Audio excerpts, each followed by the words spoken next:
You're listening to Nightlight Radio Network. This is Dr. Bob Hieronimus, co-host of 21st Century Radio. We are happy to present this rebroadcast of our show on Nightlight. We are entering the 32nd year of broadcasting with 21st Century Radio.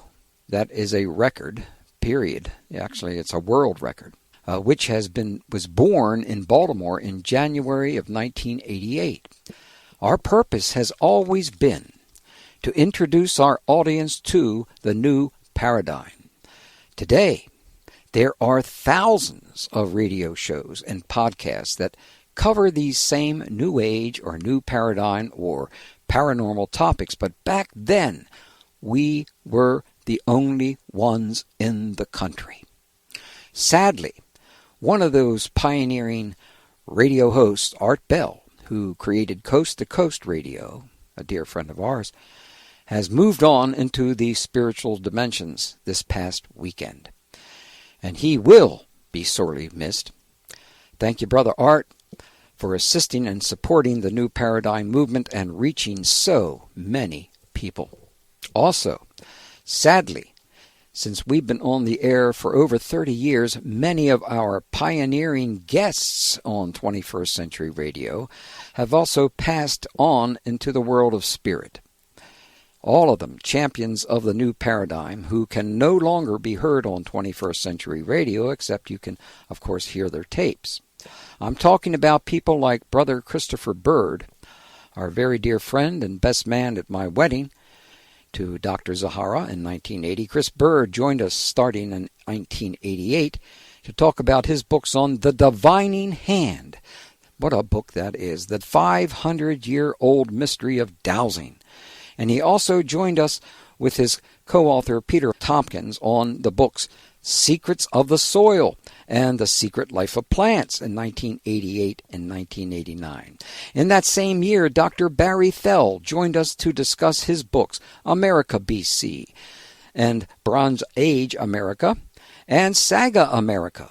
And in 1989, Dr. Cyrus Gordon joined us to talk about his important work before Columbus. And that really opened my eyes and ears of our listeners about who came to America before Columbus. And then Dr. Roy P. Mackle joined us to discuss the search for living sauropods in Africa, living dinosaurs. And I will never forget the work of Sister Gloria Farley, whose 472-page book, In Plain Sight, Old World Records in Ancient America, was most fascinating. But unfortunately, all of those that we interviewed, that I mentioned, have moved on into the spiritual dimensions and can no longer be contacted physically. There are other ways to contact them, of course. Now, why am I telling you this? Because for both hours tonight, our guest will be Glenn Kreisberg, the author of Spirits in Stone, The Secrets of Megalithic America, Decoding the Ancient Cultural Stone Landscapes of the Northeast. Of the thousands of books Dr. Zahara and I have reviewed from our perspective thesis, this book is one of the top 10 of the most important works that we've reported on. This is a must-read book, especially for those who want to understand the history of America's origins. Author Glenn Kreisberg is a radio frequency engineer, writer, researcher, licensed outdoor guide, and former editor of the Author of the Month page at grahamhancock.com. He serves as Director-at-Large for the New England Antiquities Research Association, the editor of Lost Knowledge of the Ancients and Mysteries of the Ancient Past. He is the co-founder of Overlook Mountain Center in Woodstock, New York, which obviously we need to talk about as well. And we are thrilled that my daughter Anna and her wife Elise will profit greatly because they are living in Saugerties in the Woodstock area and hope to open a restaurant in the area where standing stones are found. Oh, brother Sir Paul McCartney would be very interested in this particular topic tonight because of his interest in the United Kingdom's standing stones. Welcome to 21st Century Radio, Glenn. Thanks for having me, Bob. Good evening. I really enjoyed your book. I read every word in it. I did not read all of your index, though, so I have to confess to that. Tell us about, before we start, tell us about Overlook Mountain Center and its various goals. Well, Overlook Mountain Center is a nonprofit we started about 5 years ago now. It came about because the land that some of these stone sites sat upon became threatened. It was about 80 acres up on Overlook Mountain, which is a kind of a very important, some considered sacred mountain in upstate New York, in the Hudson Valley. And what happened was everybody thought this land was already protected, but it turned out that it wasn't. And the people who owned it, as they aged, they turned out needed money, and they put this land on the market, and it became threatened. So some of the local residents kind of sprang into action. We organized and started fundraisers, some crowdsourcing fundraisers online, going door to door in the neighborhood around where this property was and getting the neighbors interested in protecting it. And we were able to get a local family foundation along with some local residents to come up with the funds, and we created this nonprofit so that the land could be purchased and protected and preserved and also researched. So we have this property, and there is no physical Overlook Mountain Center, although one day maybe there will be. But through the organization, we carry out outdoor education and workshops focusing on landscape archaeology and archaeoastronomy. And we've taken hundreds of groups on tours of the property, showing them the features, the stone constructions, the effigies, their relationship to the sky, to the earth, to the plane of the living. And it's been a wonderful experience, and we've hopefully opened a lot of eyes. That's just so fantastic. Congratulations, Glenn. You know, I wish other people in other parts of our country could have done the same thing instead of everything turning into more apartments and buildings, that kind of thing. So, well, how did you become interested in this subject? Well, I guess my interest goes back to when I was a teenager. I was lucky enough to work in an antiquarian bookstore here in Woodstock called Three Geese in Flight, which still exists online. And the owner, Sam Wenger, is a very good friend of mine. He's an authority and scholar on Celtic mythology. And he introduced me to a lot of books and authors at a young age. And I was able to read, and this is going back 30 years when some of these books came out, and you mentioned some of them in your intro, Barry Fell's America BC and Saga Americana, Salvador Trento's The Search for Lost America. I was reading Holy Blood and Holy Grail by Michael Bajet back when nobody really knew what the Da Vinci Code was all about. Yeah. So through this reading and hanging out in this bookstore and reading these books, it just kind of got into me through osmosis, and I became familiar with a lot of mythologies and folklores and legends of different cultures and ancient societies. Well, then how did this book come about? Well, it was a long process. Let's put it that way. I am a radio frequency engineer. I work designing the wireless networks that we all rely on to share the information that's so important to us. And I was sitting on a town committee probably a dozen years ago, I want to say 2006, that was trying to, it was a cell tower siting committee. So I was involved with trying to pick a site in the town to put the cell tower, and part of that process was an evaluation of the land that the cell tower is going to sit on. And some of the local residents, again, this is up on Overlook Mountain, during the public hearing process brought to the attention of the board that there were these stone constructions that they hoped would not be disturbed So there were some efforts made to protect them. The cell tower was built. Some of them were unfortunately destroyed, but they were documented, and it began a process for me of trying to figure out and understand what these were, because they were not considered by the historians, by the archaeologists who look at them, to be anything special. They were just considered to be kind of a dime a dozen stone pile left by early American or colonial activity, which to me is still important, and it's a cultural resource, but it's not something that's ancient or necessarily sacred.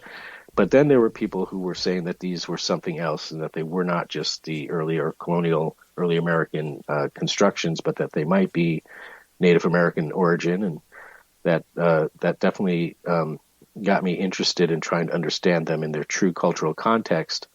And that's what got me involved with this group, NERA, the New England Antiquities Research Association, because they were the group that the homeowners and the citizens who showed up at the meeting had referenced as, a resource to understand what these could possibly be.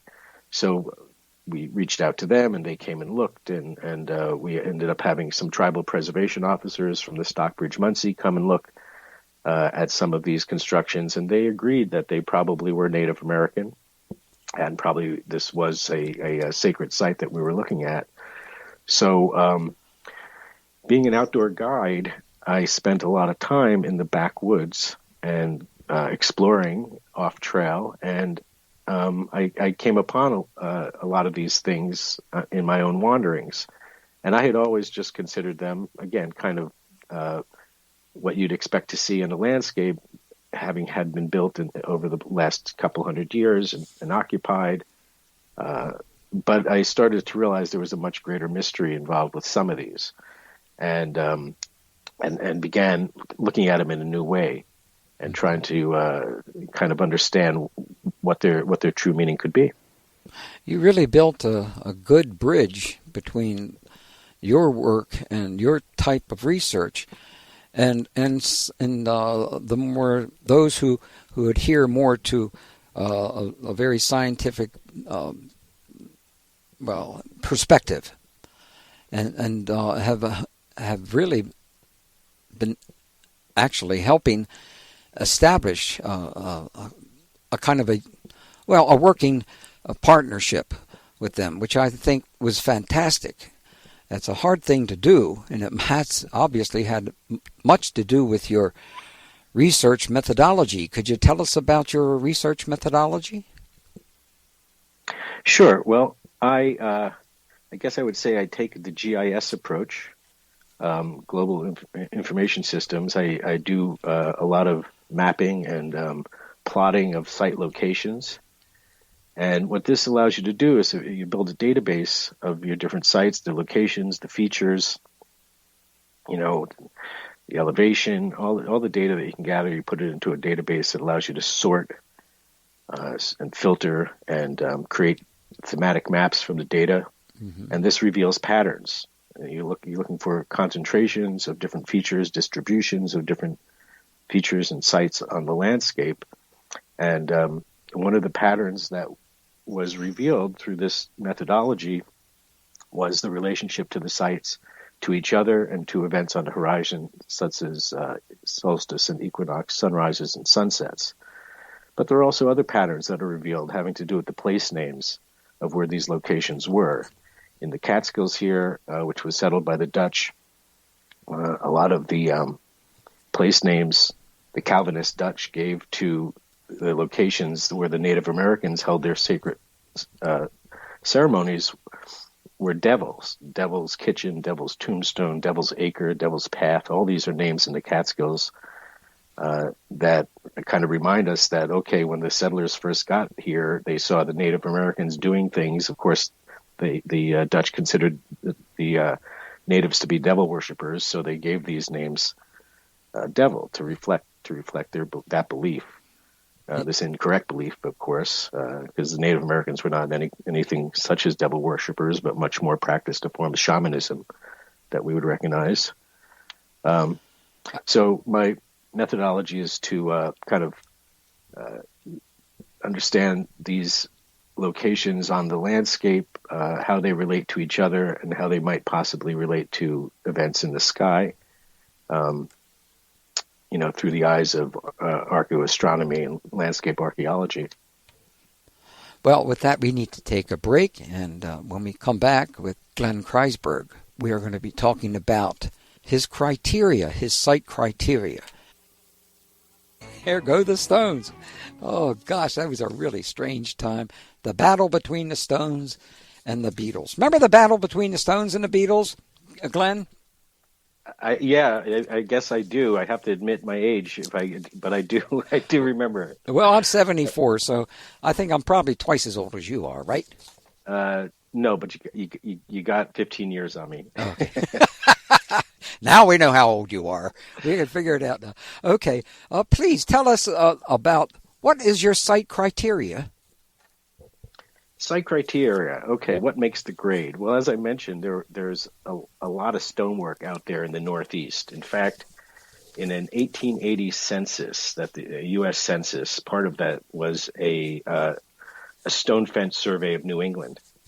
They surveyed stone walls and stone fences throughout New England and discovered in the census, it was reported there were 240,000 miles of stonework in the Northeast. So that's enough to reach to the moon or wrap around the Earth 10 times, if you can imagine that. No, I can't. A huge amount of stonework. And it dawned on me that there's no way all of this could have been built in a period of time that the colonists and settlers and early Americans were here. In fact, there wasn't a population big enough to do this. Every man, woman, and child would have had to have built miles of wall themselves. So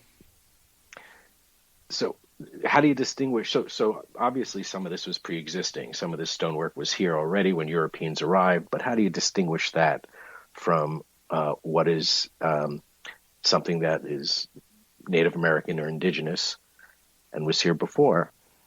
From the field clearing and the property subdivision and the road making and everything that involves stonework, quarrying. So it's in some ways a process of elimination. And you're looking for features at these sites such as stone walls or cairns, stone piles or dolmens, perched boulders, effigies, stone symbols, or alignments. And these are going to distinguish them if these aspects are present from early American or colonial constructions. So stone walls, what would make a stone wall special? Well, those are the stone walls that we see in the Northeast that are associated with agriculture or farming or land subdivision and surveying are kind of neat, orderly walls that go in straight lines that delineate property boundaries. So if you get into the deeds, you go to the local real property tax office in the county and you start looking at property deeds and reading descriptions and going back in time and reading the property boundaries and trying to understand the kind of the chronology of that piece of land. Sometimes you'll discover that these stone walls and stone piles were there from the very start, from the very beginning, from the very first subdivisions. So other obvious things about stone walls is, of course, if they serve no purpose, if you see they are not an enclosure, they don't appear to be aligned with any property boundaries, or if they're just not straight and they are curving and serpentine, these are clues that they're probably not colonial or early American, but more likely Native American in their origin. Same with cairns. If you see a pile of stones that looks like it was just made to get them out of the way and clear a field, and they're just stacked up, and there are lots of piles of stones stacked up in the woods and in the meadows and fields in the Northeast. But if you come across ones that are really well formed, and you could tell a lot of care went into them, and there's probably something more to it than just getting them out of the way. And what we find in the cairns up on Overlook Mountain and in the other cairn sites in the Catskills is we usually find them on southeasterly facing slopes of the mountains. We usually find them between a certain elevation, on the mountain sides, kind of higher up the slopes. we usually find, not always, but certain aspects of them that may contain donation stones, stones that are not native to the area, quartzite or hematite, iron oxide, donation stones that are left on these piles. You can examine whether these stones are kind of part of the structural, if they're structural or if they're just placed there. They could have a certain meaning. The same with effigies. If we see a wall that's serpentine or a pile of stones that resembles a turtle, and we do see numbers of those, many of them, and there's a whole chapter of turtle cairns and turtle effigies in the book. These again are clues that probably not early American or made by the settlers, but made by the original inhabitants of our land. So it shouldn't be that unusual to find a turtle symbol or a turtle effigy of stone in a site that's Native American, because of course the turtle plays such a prominent role in the mythology, specifically in the creation mythology of so many Native American tribes. It's one of those stories that's universal in their creation story. The turtle is always featured very prominently. In fact, Native Americans consider North America Turtle Island, and this goes back to that creation myth involving the turtle. Yeah. So these are all, I guess, through process of elimination and deed research, ways to see if the site meets the criteria to be considered a potential Native American sacred site, or if it's just a collection of stones that's left over from activity that took place during the early times of settlers and American history. Your book has a wonderful foreword by good old Graham Hancock. Tell us about your association with Graham Hancock. I have great regard for this man. Graham and his wife Santha are a wonderful couple, wonderful people. I'm good friends with them and have been for over a decade. It all started actually when I was reading his book. I believe it was Underworld, and there was a chapter on Malta, and the temples in Malta really fascinated me. And one of the things I noticed about the temples, that from a bird's eye view, they very much resembled a radio frequency pattern with a main lobe and side lobes and nodes between them, kind of like a glove on a hand or a mitten. Mm-hmm. A antenna pattern has a very specific shape to it. Depending on the frequency, the shape varies, but it does have a kind of uniform shape. And looking at these temples on Malta, some of the oldest structures on Earth dating back 5,000 years, I couldn't help but notice the resemblance and the commonality between the configuration of the temples and this antenna pattern. So I felt compelled to point this out to Graham. I sent an email. I had no expectation of any kind of response, but he got back to me. Said what the observation I made was, I thought it was interesting. Asked me if I would be interested in writing an article about it, and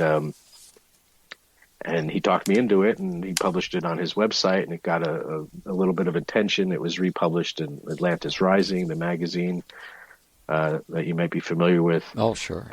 And it led to me going and giving a talk in 2014 on the island of Malta, the first international conference on archaeoacoustics. And there have been two others since then.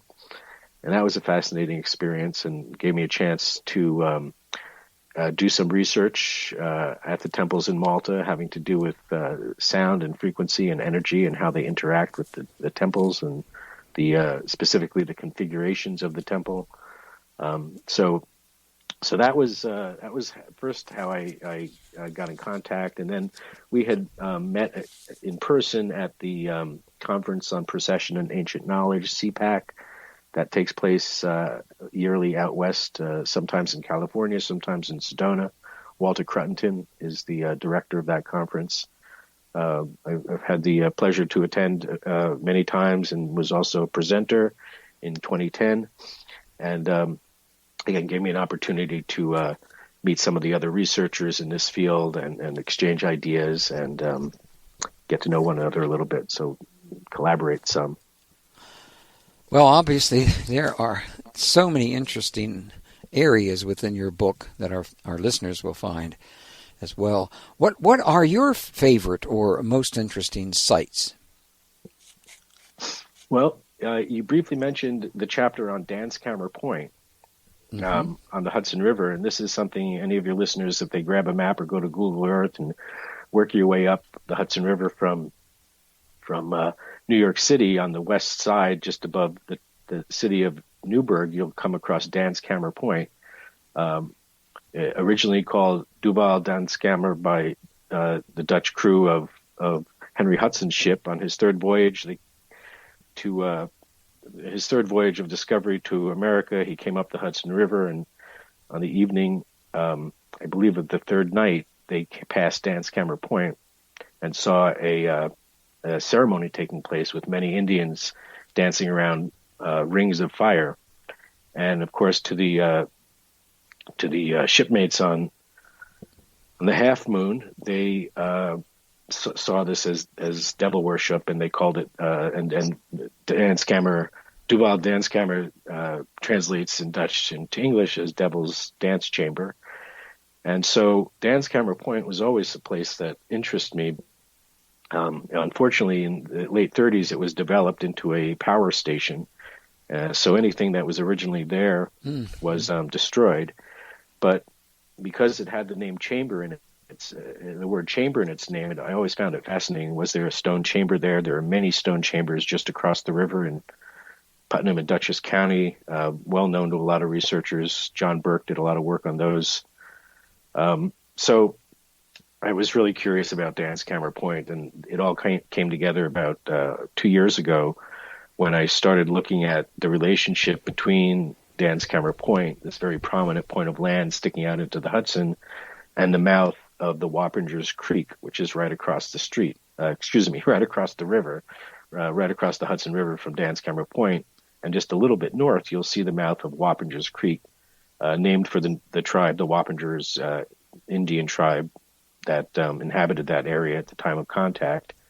And what I realized using my mapping tools, using Google Earth, was that the orientation of the mouth of Wappingers Creek to Dance Camera Point was a perfect summer solstice sunrise alignment. And then the reciprocal from the mouth of the creek over Dance Camera Point would be the winter solstice sunset. So to me, this explained and kind of solved the mystery of why Dance Camera Point was a ceremonial place for the Native Americans. This is why when Henry Hudson sailed up the river in 1609, he saw a ceremony going on this spot because this was the ceremony spot. This may have actually been, in a way, kind of an axis mundi, or the center of the universe for the Wappinger and for the local Indian tribes, realizing that there was a solstice sunrise alignment and sunset alignment with these prominent landscape features. It also turns out that the alignment of the winter solstice sunrise over the mouth of the creek during the course of that evening on the summer solstice, sun rises in that point. But what rises in that same point on that evening is Pleiades. And this also played a very important role in the mythology of the natives of the Hudson Valley. Yeah, that's for sure. Yes, that's been well documented. So Dance Camera Point is definitely one of my favorite sites. It's aligned on an equinox alignment with a wonderful site just a few miles to the west called Turtle Rock Ridge that has an awesome, huge turtle effigy. There's also some information on that, photographs of that. There's a winter solstice sunrise portal up on that mountaintop, as well as glyphs of the sun and what some interpret as a meteor event. There are these two inscribed circular shapes that seem to be falling and having trails behind them. So it could be a document or documentation of the early people having seen an event in the sky. They obviously were great sky watchers. In the Lenape tradition, the women, the Native American women, were the ones who were the sky watchers, but that makes sense because they were also the ones who did the planting.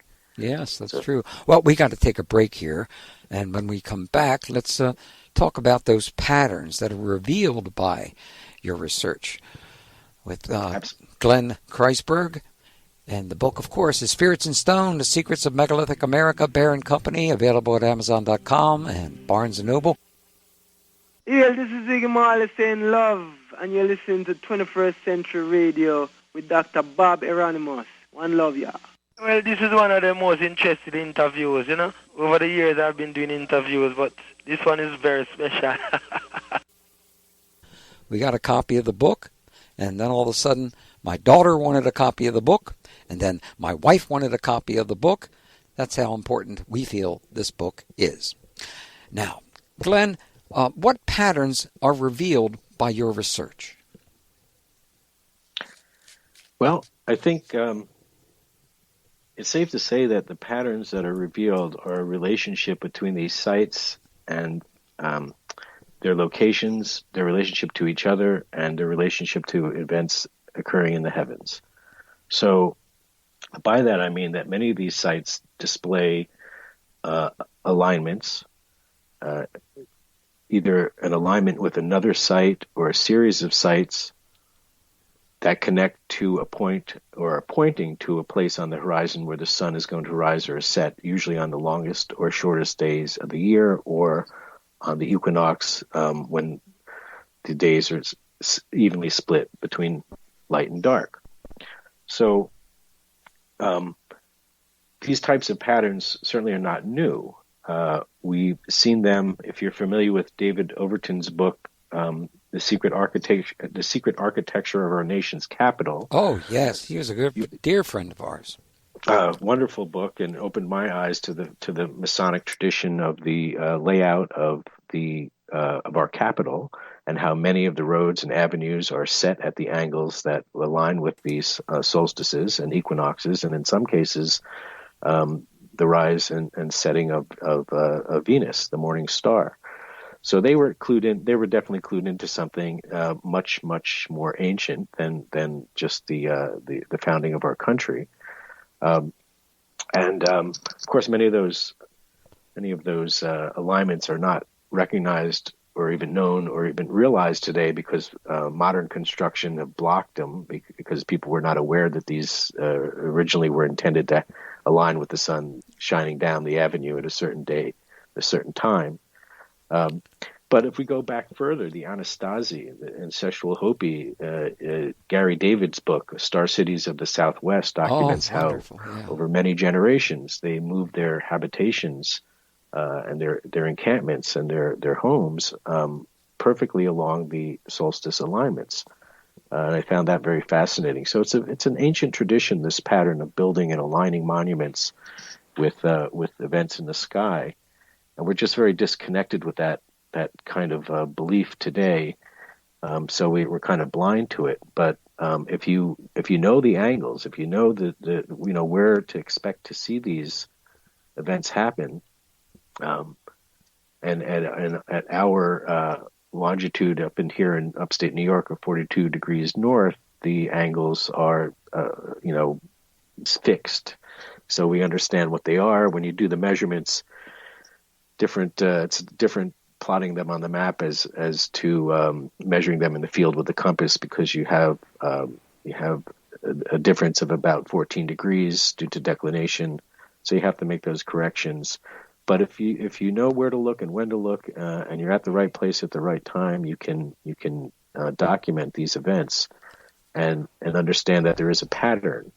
There was a wonderful researcher who's passed away named Enrique Angura, who used to run the tours of the chambers in Putnam County. These wonderful megalithic chambers that many of them have their entrances aligned to the winter solstice sunrise, and Enrique was in there in the 60s and 70s, every December 21st, freezing his ass off with his Super 8 film camera, shooting footage of the sun coming in right at sunrise and shooting a light dagger to the back of the chamber. So these patterns are there. They hold up. They're still existing today. You just have to kind of read the landscape, understand where they might occur, and position yourself so that you can witness them if and when they do. It's really fun and fascinating and eye-opening. And I like I said, Enrique did this. There were other folks. If you are familiar with James Maver and Byron Dix's book Manitou, The Sacred Landscape of New England's Native Civilization, that very much influenced me and motivated me and inspired me to look into our region of upstate New York and the Catskills and Shawangunk Mountains to look for these types of sites that were documented in New England, Vermont, New Hampshire, Maine, Massachusetts by Byron Dix and James Maver, who were no lightweights. These guys were serious engineers and architects and brought a true science to it and presented that in that book, Manitou. Yes, they certainly did. I don't know.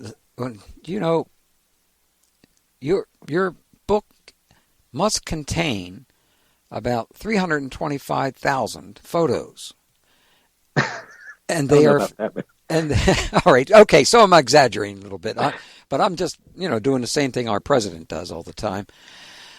There were that really they are fabulous. They are. You took them, didn't you? Most of them I did. Yeah. If I came across one that was exceptional that somebody else took, then you stole it, huh? I would ask permission.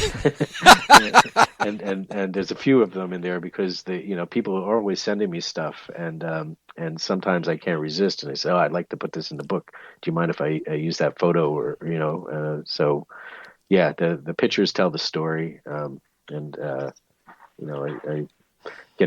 it's part of getting out in the woods and taking a hike and going and look at these things. You take some pictures, you come back and you can remember. Yeah, well, I absolutely loved the boulders. The boulders, these large boulders, some really in the shape. Some of them, you don't have to use too much imagination to see a boulder that is worth, I don't know, how many tons, but is in the shape of a cat's head. Sure, isn't that beautiful? Yes. There's a few examples of them, and yeah, these are probably 10-ton stones. The one in North Salem, very well known in Westchester County, and the one out there in Pennsylvania at the Council Rock site. They're almost identical. It's quite amazing. You look at these things and you say, okay, the same influence, the same idea, maybe the same people created these things. The chapter on Council Rock by Dave Gutowski, who discovered that site and purchased that land to protect it. Those are amazing boulders up there. You're right. One looks like a cat's head. One he calls the whale stone. Oh, yes. One looks like a bird, the bird stone. Oh, the bird stone's terrific. Yes, your bird stone inspired me yesterday, and I was at a steeplechase race yesterday. And I found a tie that had little bluebirds on it that were about the same shape as the birdstone. And of course, I have about 14 billion ties, many of which I'll never wear except my yellow submarine ties. But it's just it's fascinating. It really is. And then all the different turtles, as you mentioned, all kinds of them. Some with their mouths open, etc. It's just such a thrill to read this book.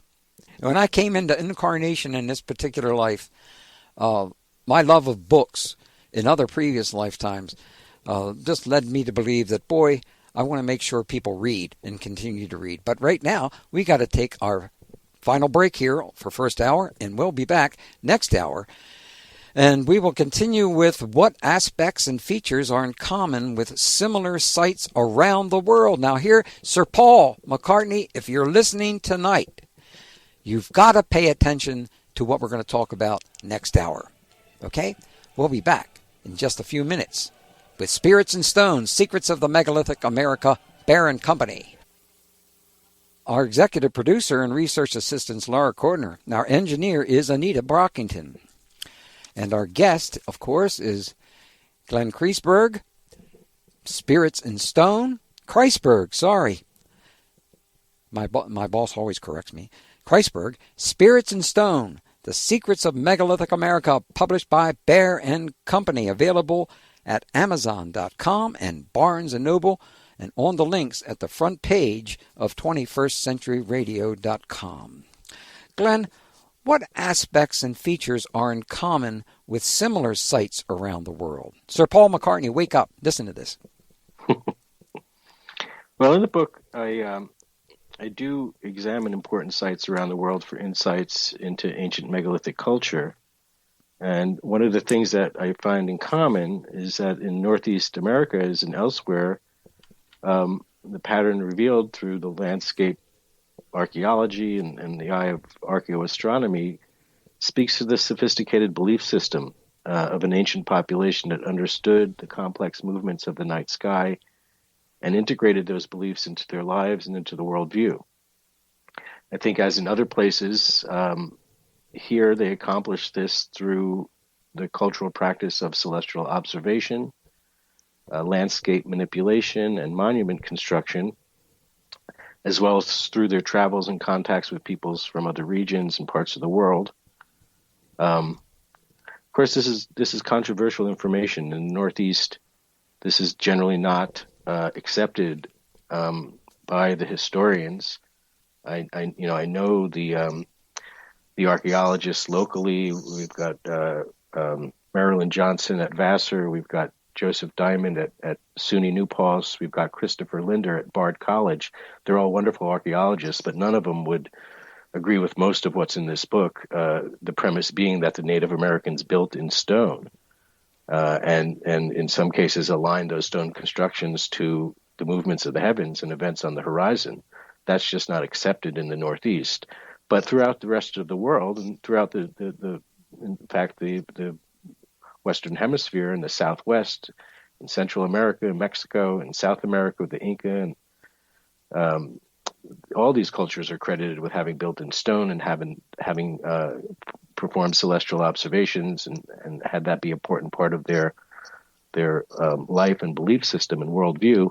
But the natives in the Northeast are not credited with such, and I think that's a terrible disservice. It's a great disservice. It is, because they were brilliant, they were creative, they had the ingenuity, they had the time to develop this, and that's the prejudice of and maybe it's a convenient truth or untruth that there was no civilization in the Northeast before the Europeans arrived. There was a great civilization that went back 10,000 years. We have places along the Hudson River, again, that the archaeologists admit have been continually inhabited for 10,000 years. Yeah. So this doesn't fit in the paradigm of the savage hunter-gatherer who roamed the land, just barely eking out an existence in post-glacial environments. The people who first showed up in the Northeast and in the Hudson Valley, these were master survivalists.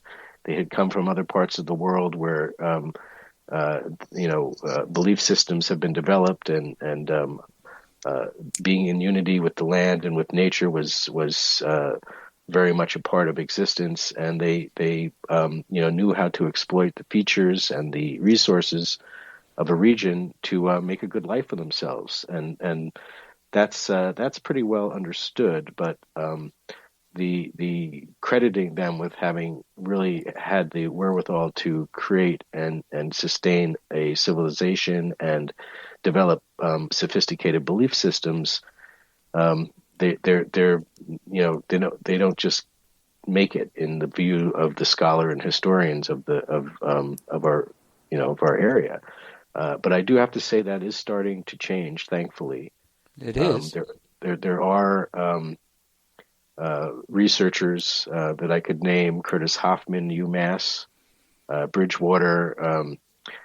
He's been doing a lot of research in this area. In 2014, there was a wonderful symposium held at Colgate University, hosted by Anthony Avini, and Avini is really probably the premier archaeoastronomer of America. But he's done most of his work in Central and South America. He does not or had not considered that some of the things that he had worked on in Central and South America were translatable to upstate New York, but he found out, and again, there was this symposium, the Stars and Stones Symposium at Colgate University in December 2014, where that was really something. Yeah, he hosted that with oh gosh, I'm forgetting her name right now. She's the cultural resource manager for Fort Dix. She works for the Army, and she discovered a calendar site up there in Fort Dix,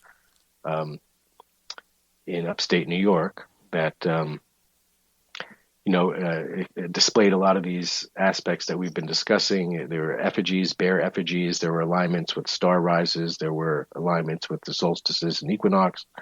And she brought this to, when they first discovered these things, and it's an interesting story because, of course, this is a military base, and I think they were looking to put a perimeter fence up or replace a perimeter fence or something, move a fence, and part of that was they had to do an assessment of the land, and the people who were looking at where they were going to put this fence came back to the cultural resource manager and said, "We found these unusual stone piles. We don't know what the heck they are." And she didn't know what they were, so she started researching. Lori Rush is her name. Yeah. She's the archaeologist for the Army up there in the Adirondacks. And she came up with this beautiful site, this calendar site, effigy site, archaeoastronomy site, and she brought it to the attention of Tony Avini at Colgate, and it was such a big deal that they held a conference and invited. And this is really why it was an important moment, because they didn't just had the academics there. They also had the government regulators from the Department of Fish and Wildlife, and from the Department of Interior and Parks, and from the New York State Department of Historic Preservation. And the third aspect was they also invited the tribal preservation officers. So you had Doug Harris, who's the TPO for the Narragansett, and you had preservation officers from the Wampanoag and from some of the tribes up in Ontario come down to Colgate for this event, which was held in the, I believe it's called the Tongue Visualization Center, which is a beautiful planetarium where they could actually put this stuff up on the ceiling, on the roof, the days and the dates of these events, and they went through some of the mythologies of the native tribes to try to understand how they related to the sky. And it was a very important day because there was a coming together of these three different groups, the regulators, the academics, and the natives, all kind of for the first time on the same page, recognizing these types of sites and acknowledging that they exist in our region. And, Nancy Hunt, who is the New York State archaeologist, it basically said this had not been on her radar. She did not know that things like this existed in our area, but now that she was made aware, she would begin to look, through a new set of eyes at some of these sites that are being threatened. And that's really what the message, one of the messages of the book, is the importance of preserving these sites, recognizing them for their sacredness, for their ceremonial purpose, some of which are still used to this day, kind of in a clandestine way, but these sites are still visited. You do still find, burnt offerings of sage and things like that. They could be New Agers, they could be Native Americans who are still practicing their belief system and coming to these sites. It's hard to say, but there is a very important aspect to preventing destruction of these sites and also protecting them so that they're not misused by the public.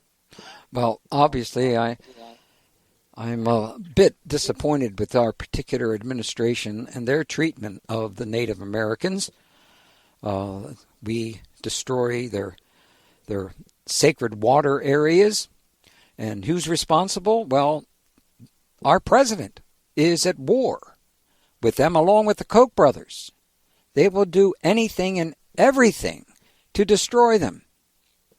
I'm not exaggerating. This has been going on for a long, since not just this president, but the extreme right dislike, hate Native Americans in general. Not all of them, but in general. And it is this is one of the reasons why my wife and I and Laura and I have written books dealing with the importance of the Native Americans in regards to so much of this country and the founding of this country. And I can't feel anything but deep anger at all these Native Americans that have been destroyed, their children dying, and just, well, with the Koch brothers, it has a lot to do with fracking. They want to frack all over the place. If you take a look at what's happened to Georgia and other states that have used fracking, it's obvious that it is not a good thing to do. Now, excuse me, I had to get on my soapbox on that particular such situation. Oh no, that's fine. I'm agreeing with you in what you're saying. It's a terrible lack of respect for the environment, a total disregard for any kind of personal integrity that would allow you to do such a thing.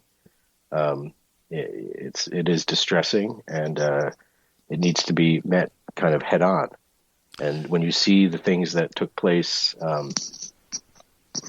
out west, as you alluded to, with the threatening, Standing Stone and the threatened water supply, these people were fighting for their lives, and of course fighting against, and in very unfair odds, a force that is almost unstoppable. And against people that just don't tell the truth. They don't. Our president has not told the truth about this. And what was that story? I don't know if it was in the Washington Post or recently. They have counted 2,800 or so absolute lies by this particular president. I think it was Dick Comey, not that I'm a huge fan, but when he said untethered to the truth, that's a perfect description. Yes. Of Donald Trump and just how he conducts himself. He very no relationship to the truth at all, unashamed liar, and I don't want to get into politics here because that's not what we're here to talk about, and who knows what your listenership is all about, and it's a shame. And what I'd like to stress about the message of some of these sites, if you talk to the Native Americans about their spiritual beliefs and what they think the message or the meaning of these stone sites are, for them, it comes down to harmony and balance. Right. And having harmony and balance in their life, harmony and balance in their relationship to the world and nature. Something that we are just lacking, some of us more or less than others. But when you talk about the current administration, we're talking about a complete lack of harmony and balance. And yeah, you're right. There is none. There is none. It's on display. They're all on display. That's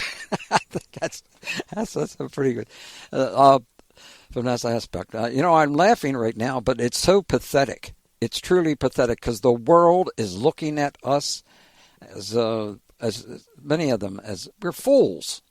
Those people that supported this kind of lying and cheating have nothing to do with the basis of what Americans are all about. It's just the opposite. And for them not to be called out, the Republicans basically are not going to say anything about it because they're scared to death of him. Absolutely scared of this man. And for good reason.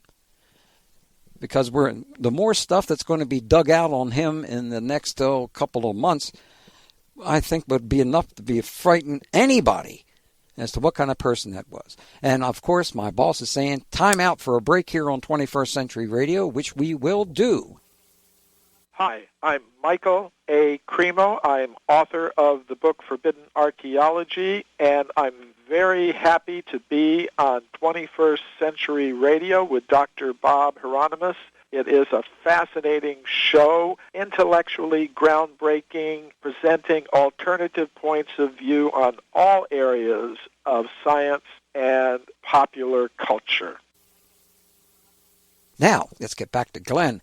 Glenn, are you still with us? I'm here. I hear you. Okay. All right. You're up and at 'em now, right? Oh, yeah. Okay. Now, what purpose do these types of sites serve then and now?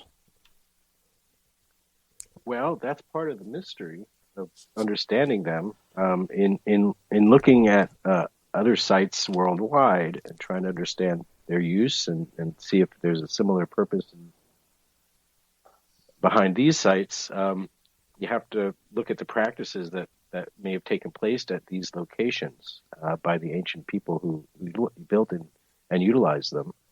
And they were probably utilized for generations and generations in a similar way.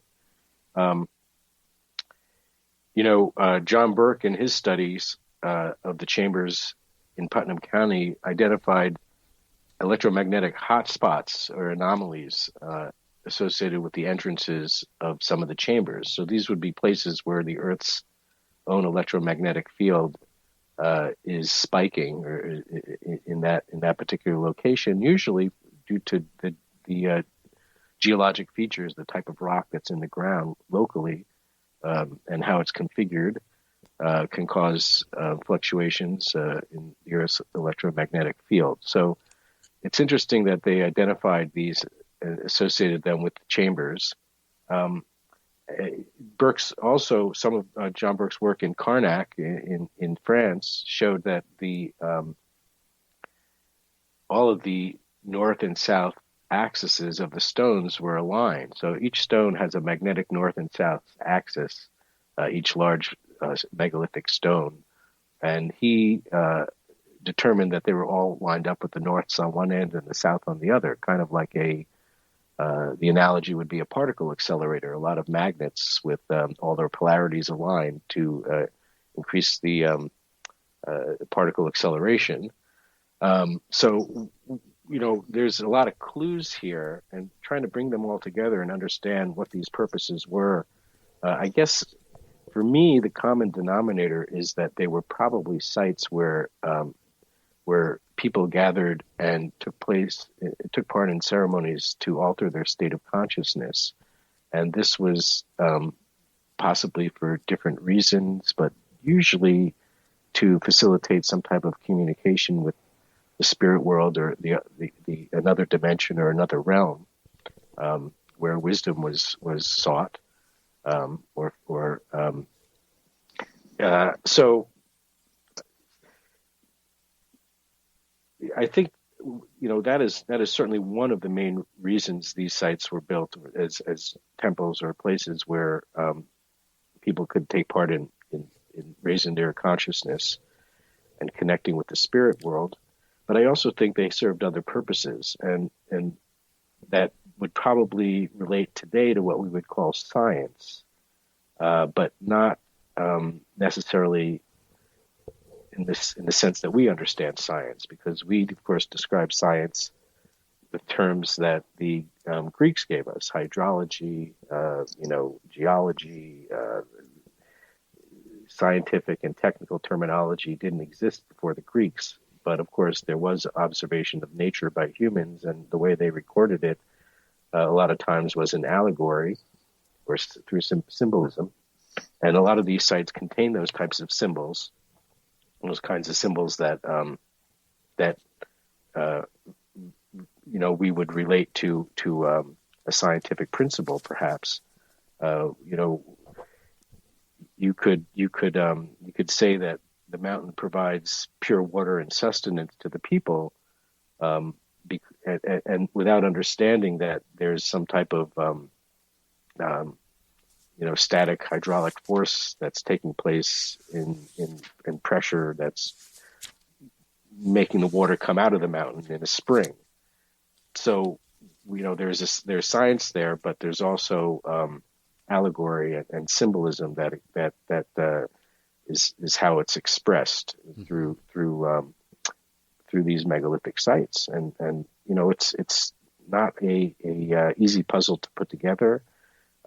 Carnac, there's a chapter in the book on Carnac based on the translation of the research from Pierre Moreau, who's a lot of people probably not familiar with because his work was never translated into English before we did in this book. But he has a wonderful theory where he believes Karnak and the standing stones there acted as a ancient seismograph that allowed them to study the movements of the earth and the tremors that took place in the earth, and to record them and measure them. So while there was a aspect of spirituality, I think there was also an aspect of practicality. These sites, with the astronomy and with the geology and the geography, and they really represented in some way earth science centers of their time, where people came to learn and to practice and to create in relationship and in harmony and balance with the greater world around them, the universe, and the different planes of their existence, be it celestial or the underworld, or where they exist, in the world of the living.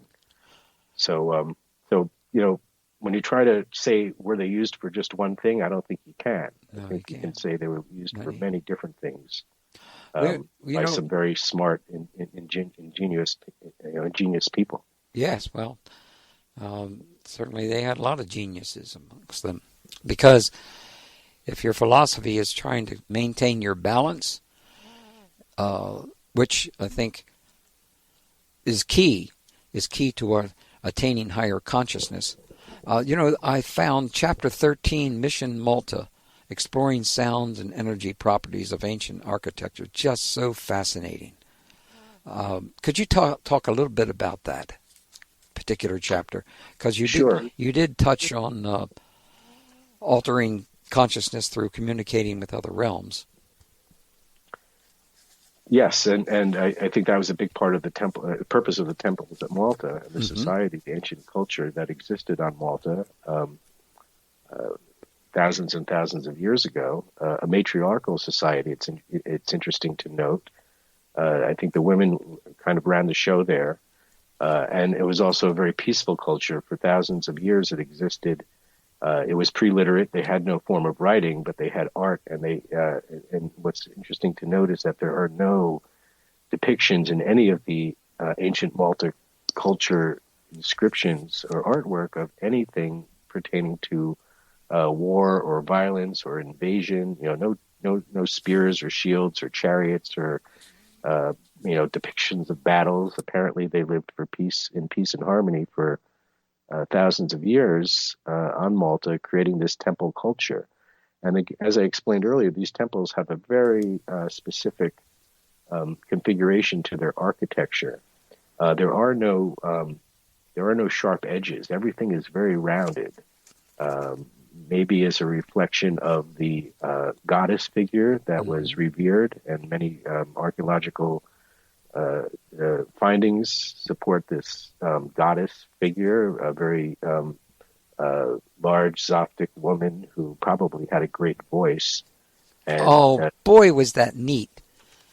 No, really, it was. I was able to understand more about that symbolism of it. I'm sorry, I couldn't help. That's fine. No, I appreciate that. And there, in fact, those goddesses and their voices may have been the impetus to what are known as the sirens in the Greek mythology. Yes. Of course, Greek mythology was, which is thousands of years old, refers to a time that's thousands of years before the Greeks. Mm-hmm. And when many of these unusual creatures inhabited mythological creatures inhabited the islands and the coasts around the Mediterranean, and these sirens, these women with great voices that in some ways were used as weapons, may have been kind of the secret behind the Malta temple culture and the goddess figures who ruled there.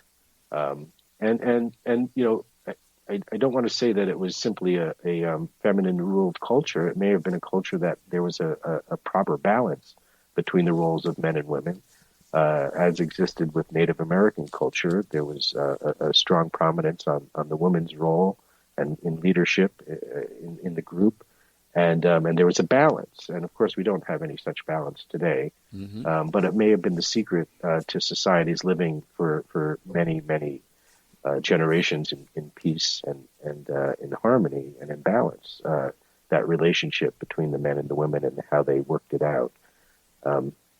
So Malta is a fascinating place. If anybody ever has the chance to visit there, it's wonderful. The climate is great. The people are friendly. They speak English. It's relatively inexpensive, and it's a beautiful mix of the ultra ancient with the with modern conveniences.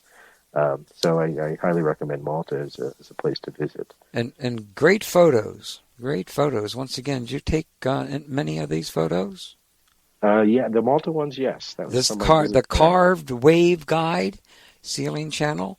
In the Hippogeum, yes. Yeah. Fascinating. This is so some of these temples, like the Hippogeum, is located underground, and was actually a necropolis, a burial vault for the dead, a city of the dead.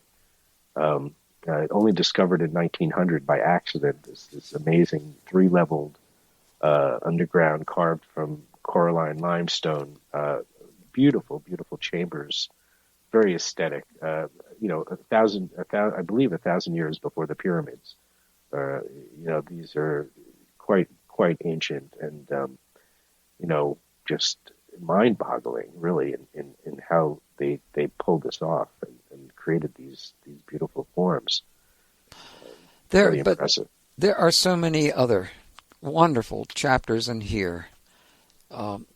We'd never have time to really get to them all, but that's the reason why I had to read every word in this book. I mean, it was exciting from the standpoint of I knew what I wanted to do. It took me about a week to read your book, because and one of these days, if we ever get together, I'm going to show you my copy of the book, your book, in which every page is written on. Every page is highlighted. This book has now become my resource for. I can find any piece of information I want now by having read this thing in some detail and taking my time. Great job, really. I can't overemphasize that. It's so thrilling to me because my interest in this work was back there in the late 70s, early 80s, and you have carried this work so much further. That's why I'm so thrilled by it. I never thought this was going to be opened up again in this kind of way, with the quality of the publication, reliable information, which is really key, because in the past, even though many of these other researchers that we've interviewed, they were some of the first that got involved in it, and of course they made some mistakes. But God bless them all, and yourself. But, we got to take a break here while we're blessing everybody. Yes, indeed, I was going to be a priest at one time. And when I focused on well, I won't get into that. But it changed my mind. Hello, I'm Michael Bastine, co-author of Iroquois Supernatural, and you are listening to 21st Century Radio with Dr. Bob Hieronimus. Thank you so much for this opportunity, and we hope you enjoy all the work that we're doing for the people. Glenn, who made these things and when? Well, I think the most likely candidates for the ones in the Northeast are the Native American tribes that have inhabited this area since the end of the last ice age. There are other theories. There are folks who, if you go back 20 or 30 years, there's a lot of feelings that there was a Celtic influence, that there may have been some visitations from groups from other parts of the world that may have influenced some of this. And I don't discount that entirely. I just think that it's quite possible that the very first people who came to this region came from places where these types of beliefs were already taking place. Sun worship, goddess worship. These were some of the very first religious practices of the people who wandered the globe.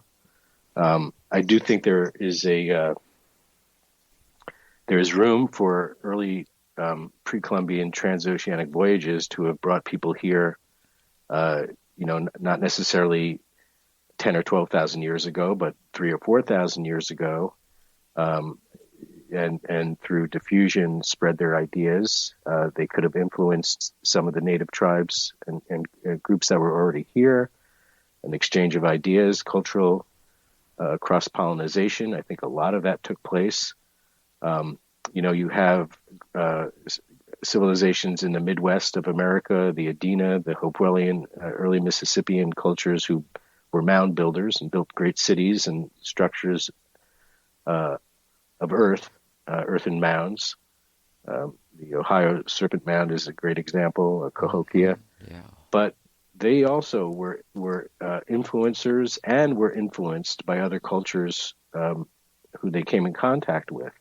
And certainly a lot of the mounds that we see in the Northeast made of stone are still mounds made by mound builders. They just used whatever material they had, and here it happened to be stone, because in the Catskills, you got more stone than you got earth. If you ask any of the farmers around here, they'll tell you you're not going to be growing any big crops unless you're in the valley floor, which is where all the soil on the slopes has eroded and washed away down to since the end of the last ice age. So I do think it's the indigenous population who inhabited this region for thousands of years who built many of these. In some cases, they may be memorials. In some cases, actual burial sites, although there would be nothing but the stone left. I mean, with the kind of environment you have in the Northeast, the type of fauna, the flora, the climate, things, it's not like the desert. Things don't last. They deteriorate very quickly. Any bone, any leather, any wood, forget 500, forget 5,000, even 500 years ago, it's probably not going to remain unless it's stone. And that's pretty much what the record is in the ground around here of the native population. It's stone artifacts. And unfortunately, a lot of these stone mounds and effigy walls are not considered artifacts by the historians. And that's why many of these sites kind of fall between the gaps of classification when it comes to archaeology and anthropology. They're kind of the the redheaded stepchild. They get very little attention, and it's a shame, but it is changing. As I mentioned, there are more and more researchers who are beginning to believe and understand that sites like this do exist and they're important. And they really shouldn't be ignored. Certainly shouldn't. I think, being an author, that no matter what happens, you usually can't fit all the information in a book that you really want to. So what's not in this book that you wish was? Well, that's true. Being an author, you work with deadlines. So when you're doing research, your discoveries don't always line up with your deadlines. So the deadline for this book came and went, and the discoveries kept coming. So there have been a few interesting things that I've come across just in the past year or so since I've turned in the manuscript. I wish, and you call the publisher and you write an email and you say, hey, can I get one more thing in? And they're like, nope, sorry, that's it, you're done. Store's closed. They say, wait for the next edition, or, gives you a reason to write another book. So there was a wonderful site called the Lily Pond Stone. Somebody sent me a picture of this stone up on this beautiful cliff top in the Hudson Valley known as Sky Top. Amazing site. May have actually been when there were glacier lakes in the interior, when the glaciers were receding, and there were what you might call sky islands, high points in the land that were above the glacier lakes that could be inhabited. Skytop was probably one of those locations, and this stone up there, beautiful, probably 20 to 30 ton boulders set up. It's a dolmen, really. It's set up on 3 base stones. And it has a gap at the bottom that on the summer solstice, a shaft of light at sunset penetrates through the base of the stones and projects a perfect triangle onto the back of the of one of the base stones. You really have to see there to be there to and see this and appreciate it. But it only happens for a few days a year, and to me, it's a symbol of both sun worship and the Tanit symbol, the equilateral triangle with the point up and the 2 points down, is an ancient symbol of the Tanit, or the female feminine goddess. So, to me, this is a good example of evidence that may point to an ancient culture that both were sun worshippers and goddess worshippers, and commemorated those beliefs in the setting up of a monument that both lit up with this. A friend of mine looked at it, he said, that's a glow hole, because there's just this bright, beautiful triangle projecting through at the solstice onto the stone. And to me, it represents both the sacred goddess and the sun coming in conjunction at this one site. So, that'll certainly be in any new book that comes out, or any new published research. The Lily Pond Stone. I think that's an important site that's just kind of come on the radar. Well, obviously, you have a message in this book, but what message do you want readers to take away from this book? Well, I guess the message would be that these sites hold a message to be decoded and to understand, and it's probably an important message about our own existence and how we can fit in better with our world, again, in balance and in harmony. I point out towards the end of the book how in Japan, when there was this terrible tsunami from the earthquake a few years ago that destroyed the nuclear plant, there were articles in the newspaper I came across of this early warning system up and down the coast for hundreds of miles. Just inland from the coast were a series of large megalithic stones that were set up.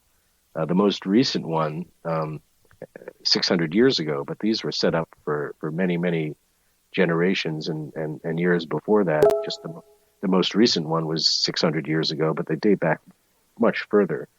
And it was a early warning system in a sense, in that each one of these stones, located miles apart from each other, but in a line up the coast, had the same message, which was to live in peace and harmony. Don't build your dwellings beyond this point. So it was telling them where it was safe to live and where it was not safe to live. And of course, these warning markers were ignored, and people built and developed right along the coast, and inevitably a wave came along and destroyed it all. So the stones hold a message that's important to understand. If you know how to read it, to read them correctly, it could in fact be life-saving. In some of these more monumental structures, when we talk about the pyramids and places like Malta and Stonehenge, many think there is encoded within them the times and dates that we are most vulnerable to cataclysmic events that could alter our life and our existence. So there is an important message to understand. It's not fully decoded or understood or appreciated, but I think we're slowly getting there. Hopefully it won't be too late. Yeah, very slowly. And we're going to pay a heavy price, an extremely heavy price, because we are not ready. We are not ready for what is coming. And what is coming is there's going to be continued flooding, especially in the area of Florida, New Orleans, Houston, etc. And boy, that story, the real story about how Houston became so vulnerable, people should read that. And it was about greed, and it has a lot to do with, we have to keep on building this, and we got to do it in this kind of way. And basically, Houston may, and eventually, go out of business. And so, and New York Times did an incredible story dealing on New Orleans, 4 or 5 pages showing the problems that will not go away and will continue. And in Houston, they ignored the signs that the land held a message for them where they should and shouldn't build. And they ignored it, and to their own detriment. And we ignore these messages to our own detriment. And we have to understand, if we can't live in harmony with our planet, the planet will live without us. we can't destroy the planet. That's but right. The planet can destroy us and go right on fine without us. The planet doesn't need us. Yeah, it sure does. It doesn't. It needs the animals, that's for sure. It needs the vegetation, but it doesn't need us. And I'm just so saddened by the fact that we have some states where you can't even talk about this being illegal. Some places in Florida, you're not allowed to talk about it, not allowed to even say the words. Total ignorance. And I think that'll lead to devastation. I want to thank you for joining us, Glenn. This has been a wonderful experience for me. And I've learned so much from you. And it's wonderful to have so many good mentors who work so hard at this, to present this material to the public, because we need to return to balance. The Native Americans knew how to do it. And for them to be punished because, as some of the people have basically said to me, hey, who cares about the Native Americans? They didn't invent any cars. They didn't invent any our new sewing machines, that kind of stuff. That's their opinion. Thank you for joining us, Glenn. And that's the show. 21st Century Radio is produced by Hieronimus and Company. Our executive producer and research assistant is Laura Kortner. Our engineer is Anita Brockington, and I'm Dr. Bob Hieronimus.